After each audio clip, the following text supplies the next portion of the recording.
Hello everyone, Charlie from Woodstock Printing here, and I was just going to do a quick overview of a model that I've been working on for the past week or so, and that will be soon hitting my shops. If you hear noise in the background, that's just one of my printers actually printing out a test of this. So this is the Ghouls pistol from Fallout. It's from the TV show, but it's also part of the pistol itself is in the video games. So I'm just going to do a quick overview of kind of my design process and how things fit together, and why I kind of chose the things I did. It's quick. First we'll do just kind of quick overview of the model and looks. And there are some differences between the model in the show and the model in the game. I kind of picked and choose. That's probably not the right grammar. Which elements I'm going to take from what. Like for instance, in the show, this is flat, this rail up here. Like there's none of this stuff right here, it's just a flat rail. But in the video game, it has this stuff, to a certain extent, a lot more of it. And so I kind of picked the middle road, included elements of it, but didn't make it over the top. And so that it's still applicable for the show, but it's also good for video games. And I'll also kind of show you some reference models, reference pictures rather, that I used here. So the first and main one was this one. This is the gun in real life. It's a sawed-off pistol. Please, YouTube, don't ban me for this. It's just a picture, I swear. So this is kind of the main reference image I went off of. Again, you can kind of see that it's a smooth rail right here, kind of the same as it is in the video game. So this is kind of the main image I went off of. But we also have kind of these two different views. Here's the side view, or the front view rather. My apologies.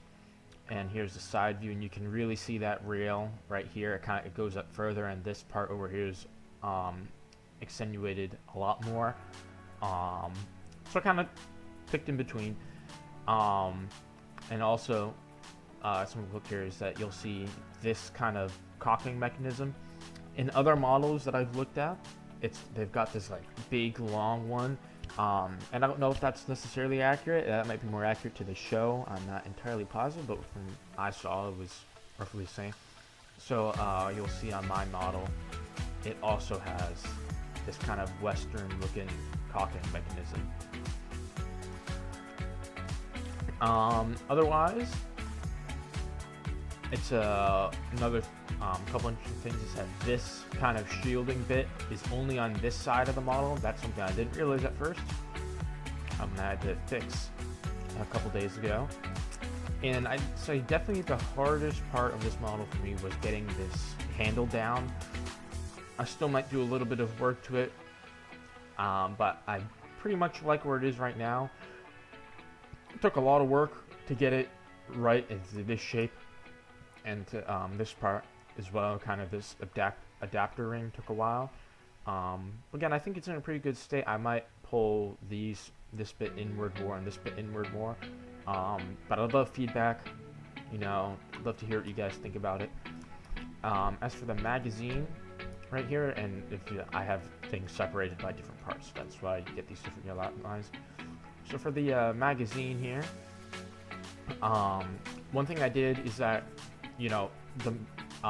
it's probably not called a magazine in real life. I just brain farted on the actual word, and I just stuck with magazine for the entirety, so I will be confidently wrong.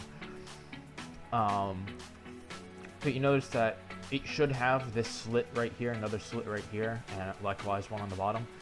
But the reason I didn't include those was for two reasons. One, you weren't really going to see anyway because the rail goes right over it.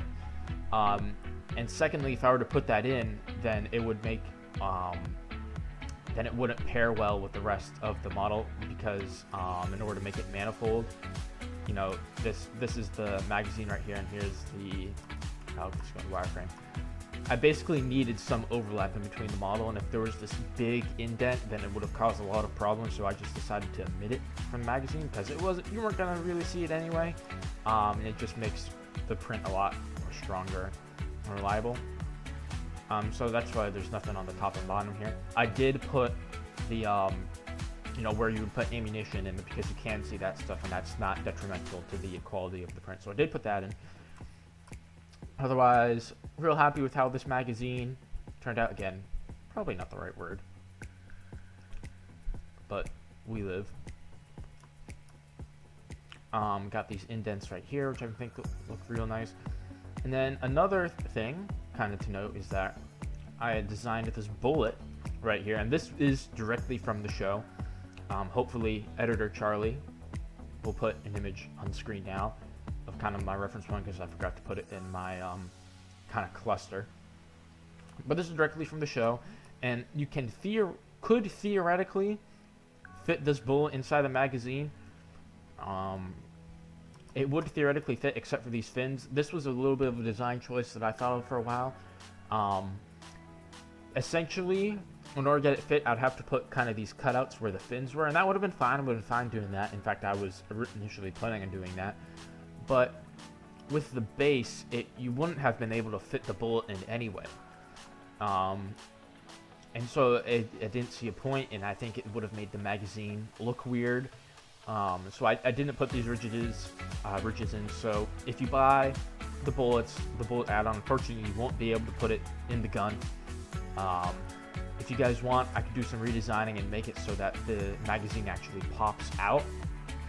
That would take a lot of time and effort, and therefore I think it would definitely be a bit more expensive, the model, to have kind of moving parts. I'd probably, I might be able to make, I could definitely make this move, might be able to make this move, it just take a lot of time. Someone with more CAD skills probably could do it faster.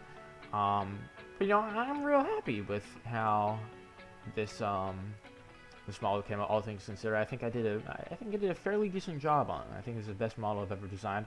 And I designed this entirely on my own. A lot of the other models that I sell in my shop is something that I found an original model online, but then I went and I changed a whole bunch of stuff on it. And so the model looks different, but you know, it's still, I started off from a base. This is the first model, really, that, except for the DC-17, I did fully design DC-17. Essentially. That's what I'm looking for here. But this is really the first one that I went from scratch, and it looks pretty damn good, I must admit. Again, I talked kind of earlier about how this handle kind of gave me some headaches. Another thing I was thinking was ergonomics, and that's why it's kind of thinner here. Again, if you purchase this product and have any questions or comments, please let me know, and I will change the model as such, if it's something that I can do. But yeah, overall, real happy with how this came out, and within the next week or so, you should be seeing it on my Etsy shop. So, if you've got any questions, feel free to leave them in the comments.